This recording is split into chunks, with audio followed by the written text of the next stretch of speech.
أعوذ بالله من الشيطان الرجيم. بسم الله الرحمن الرحيم. السلام عليكم ورحمة الله وبركاته.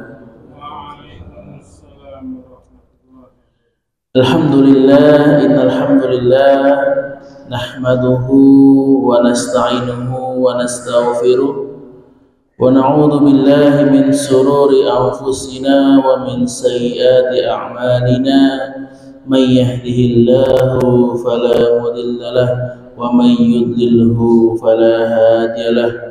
أشهد أن لا إله إلا الله وحده لا شريك له وأشهد أن محمدا عبده ورسوله. أما بعد. Alhamdulillah, segala puji marilah kita panjatkan kehadirat Allah Subhanahu wa Ta'ala yang dengan nikmatnya pada subuh hari ini kita masih diperkenankan untuk melaksanakan sholat berjamaah di Masjid Ar-Rahmah ini tanpa suatu halangan apapun. Salawat serta salam selalu kita aturkan kepada junjungan kita, uswah kita, Nabi Muhammad Sallallahu Alaihi Wasallam, kepada seluruh keluarganya, para sahabatnya, para tabi'in, para tabi'ut tabi'in, dan semoga kita semua masih menjadi bagian pengikut beliau sampai hari kebangkitan kelak. Jamaah rahimani wa rahimakumullah, insyaallah pada kesempatan pagi hari ini kita masih membahas mengenai cinta kepada Allah dari kitab Ad-Da' wad Dawa karangan Ibnu Qayyim al-Jauzi rahimahullahu taala.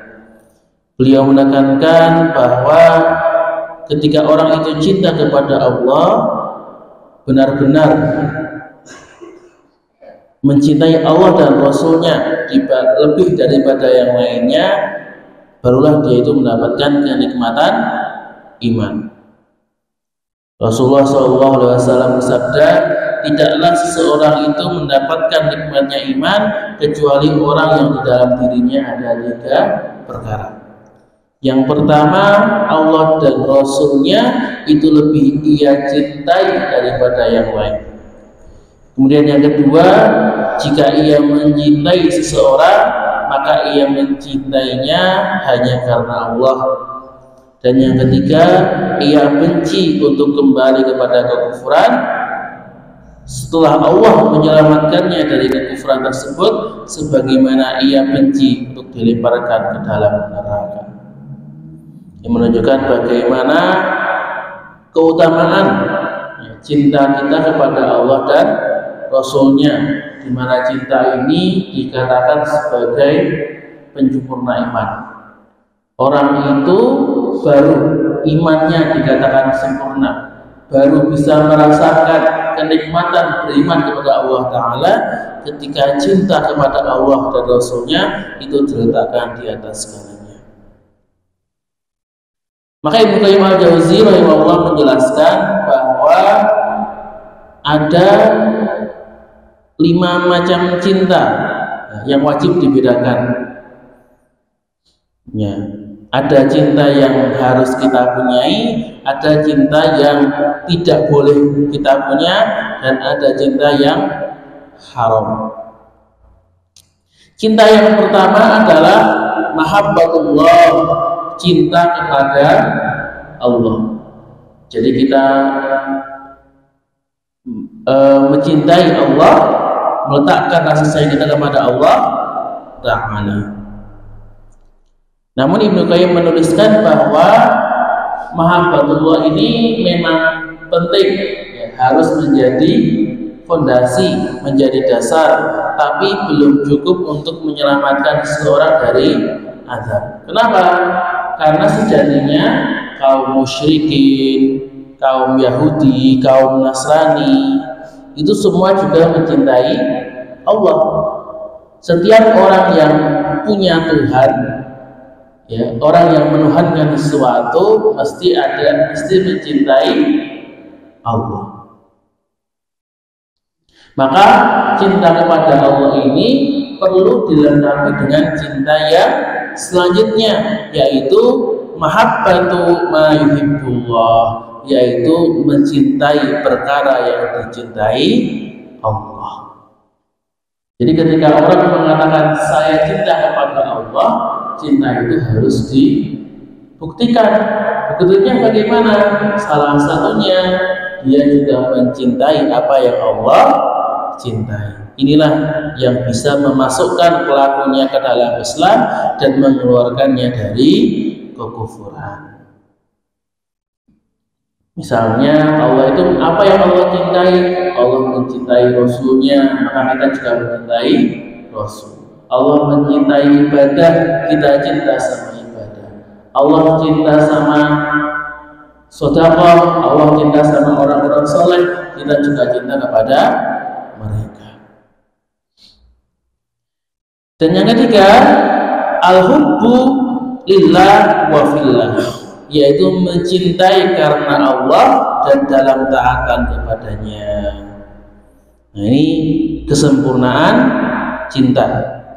Jadi ketika kita bisa meletakkan yang menjadikan cinta kepada Allah itu sebagai dasar.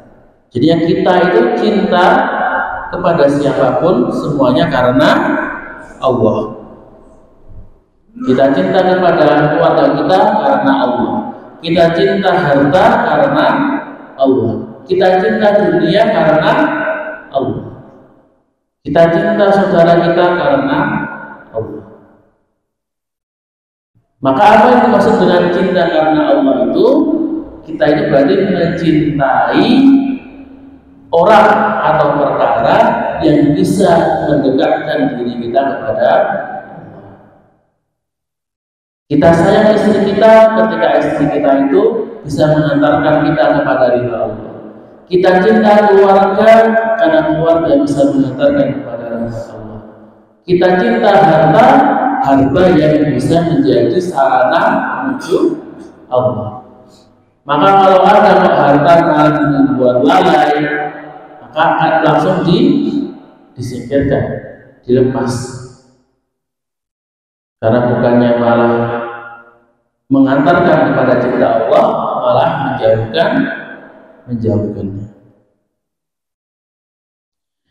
Dan yang keempat, al-mahabbatu ma'allah, mencintai selain Allah bersama Allah. Nah, inilah cinta yang terlarang, kecintaan yang syirik, di mana ia mencintai sesuatu dan meletakkannya bersama Allah, bahkan di atas Allah.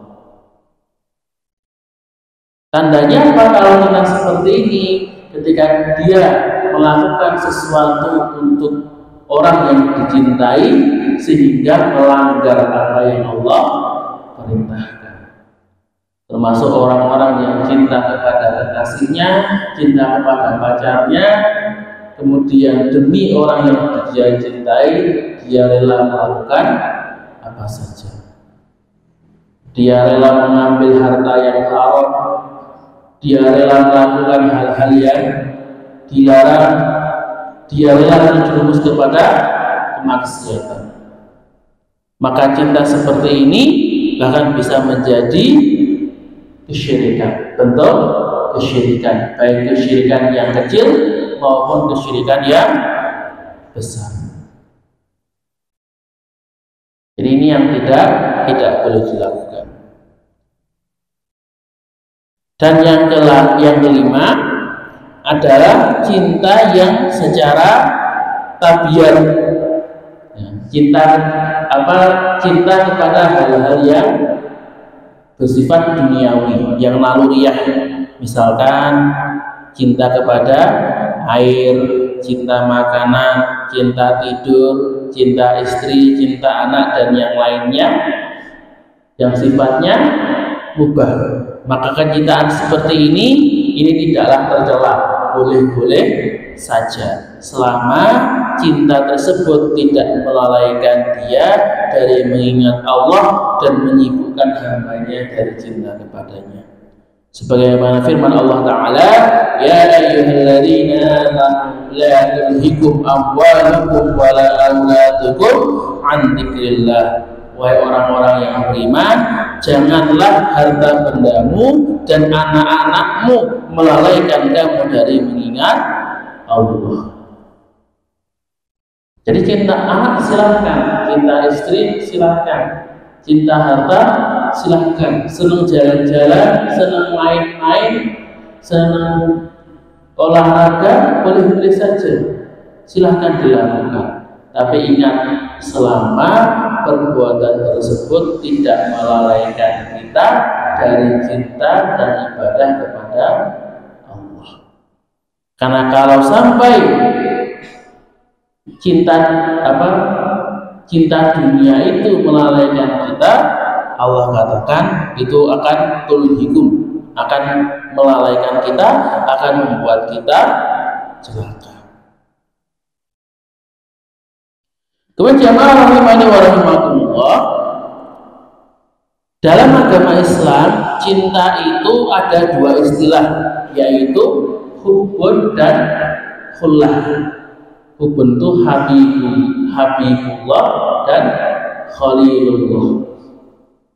Habib itu berarti orang yang dicintai. Kalau khalil itu kalau bahasa Indonesia biasa diartikan sebagai kekasih. Bedanya apa?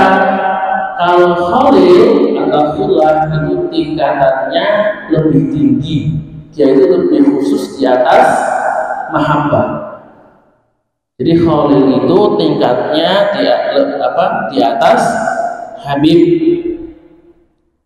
Dan khalil ini, ya kita itu orang yang bisa disebut sebagai khalil itu dikhususkan hanya untuk dua orang, yaitu Nabi Ibrahim alaihissalam dan Nabi Muhammad sallallahu alaihi wasallam.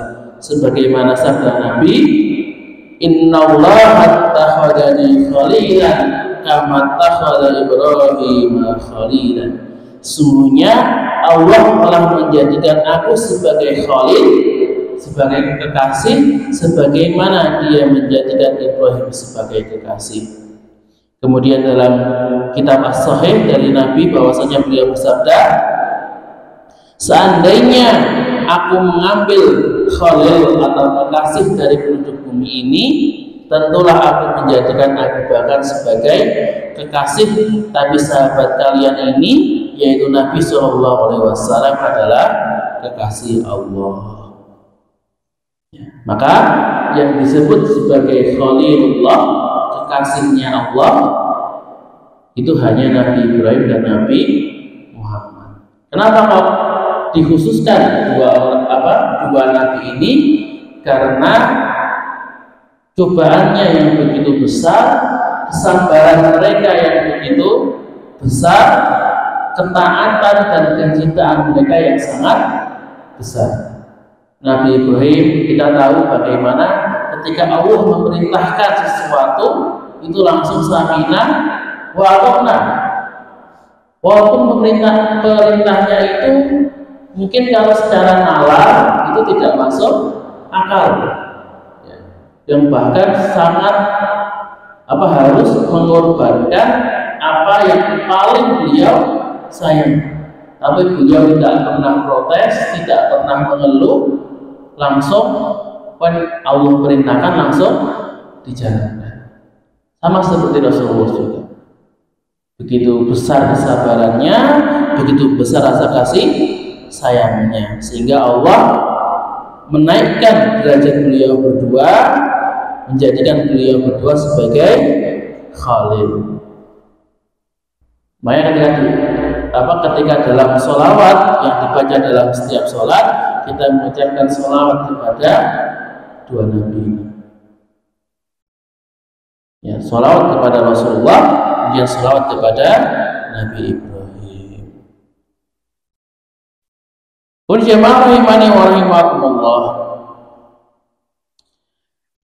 Kemudian sebelumnya telah dijelaskan bahwa seorang hamba itu ketika melakukan sesuatu pasti melakukan hal-hal yang dicintai. Kita itu ketika mau melakukan apapun, kegiatan apapun, mesti kita melakukan kegiatan apa yang kita suka dan meninggalkan apa yang kita benci. Maka kecintaan terhadap sesuatu itu bisa menjadi motivasi yang sangat kuat bagi orang untuk melakukan suatu aktivitas. Contohnya, kenapa orang itu kok bekerja? Karena dia cinta sama keluarganya, dia sayang sama keluarganya sehingga mau menghidupinya. Kenapa orang itu kok jalan-jalan? Kenapa orang main game? Karena dia cinta untuk refreshing, cinta untuk senang untuk main-main. Maka motivasi yang paling kuat, yang paling sempurna adalah melakukan sesuatu karena cinta kepada Allah. Orang itu bisa beribadah dengan rajin, ya. Bisa mau ringan untuk sholat, ringan untuk membaca Quran, ringan untuk beramal ketika dia benar-benar cinta kepada Allah.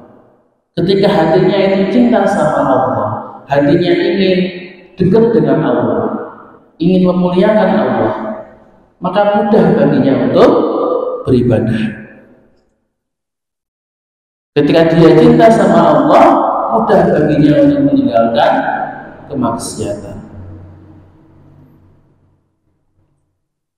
Dan ini juga sebenarnya secara akal itu kita juga tahu ya, bahwa kalau kita pikir dalam akal kita tahu bahwa ibadah itu yang paling baik, akhirat itu yang paling utama, akhirat itu yang lebih mulia. Tapi kadang-kadang cinta di hati kita ini kalah dengan syahwat kita, kalah dengan hawa nafsu kita. Ini faktornya bisa jadi karena kekurangan ilmu. Jadi orang-orang itu biasanya kadang-kadang tidak mau ibadah. Kenapa?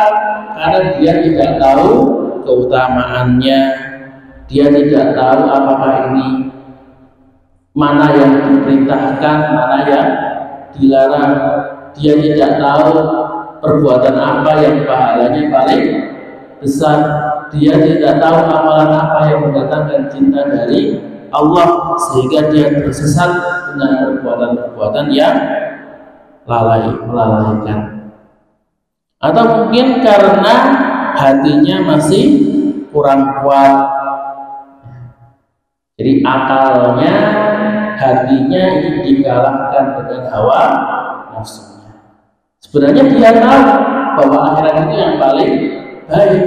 Dia tahu bahwa saya itu harus sholat, saya harus puasa. Kalau mau selamat, saya harus taat. Dia tahu, dia paham. Tapi karena cintanya masih belum kuat, kalah dengan hawa nafsunya, kalah dengan syahwatnya, sehingga syahwatnya ini menekan hatinya. Syahwatnya ini menekan kecintaan kepada Allah, sehingga lalai dari berbuat kebaikan. Sebagaimana kalau ada orang yang sakit gula, diabetes, kan dari dokter sudah dikasih tahu tidak boleh makan yang manis-manis. Kalau darah tinggi tidak boleh makan yang asin-asin. Yang sakit tahu bahwa makanan itu tidak baik, ya, tapi kadang-kadang karena rasa pengennya, karena sudah saking ngilernya, akhirnya pantangan seperti apapun tetap dilanggar. Sudah dibilangin nggak boleh makan ini, terus tetap makan. Nggak boleh makan manis, tetap makan kue, makan teh manis, makan yang es-es yang lain. Sama seperti ibadah kita. Kita tahu bahwa kita tidak boleh maksiat. Kita tahu bahwa Allah menyuruh kita untuk beribadah. Tapi tadi karena terlanjur ngiler, ya, terlanjur tertarik dengan syahwatnya, terlanjur tertarik dengan maksiatnya, sehingga terjerumus kepada perbuatan-perbuatan yang dilarang. Para jemaah rahimani wa rahimakumullah, bagaimana cara kita mengalahkan syahwat kita? Ya tentu salah satunya dengan menguatkan cinta kita, dengan memupuk rasa sayang kita kepada Allah, sehingga cinta kepada Allah ini bisa tumbuh, ya, bisa menjadi kekuatan yang besar dalam hati kita, sehingga bisa mengalahkan hawa nafsu kita. Jemaah rahimani wa rahimakumullah, mungkin cukup sekian yang bisa saya sampaikan pada pagi hari ini. Jika ada salah kata, maka datangnya dari diri saya sendiri dan saya mohon maaf sebesar-besarnya. Dan jika ada kebenaran, maka dari Allah Subhanahu wa Ta'ala, dan semoga kebenaran bisa kita terapkan dalam kehidupan kita sehari-hari. Sebelum saya tutup, sedikit pengumuman. Insya Allah mulai nanti pada maghrib ada pengajian pelipur lara di rumah Mbah Dasari. Untuk pada seluruh jamaah bisa ikut datang berpartisipasi, ya, sebagai bentuk solidaritas kita, kepedulian kita kepada Sohibul Musibah. Insya Allah berapa hari Pak? 3 hari. Insya Allah 3 hari, jadi nanti Senin malam, Selasa, dan terakhir Rabu malam.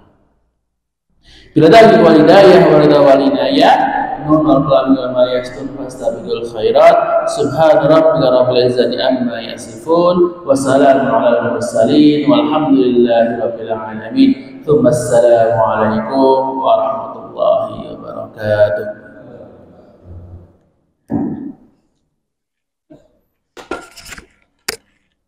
سبحان ربك رب العزة عما يصفون وسلام على المرسلين والحمد لله رب العالمين. صدق الله العظيم.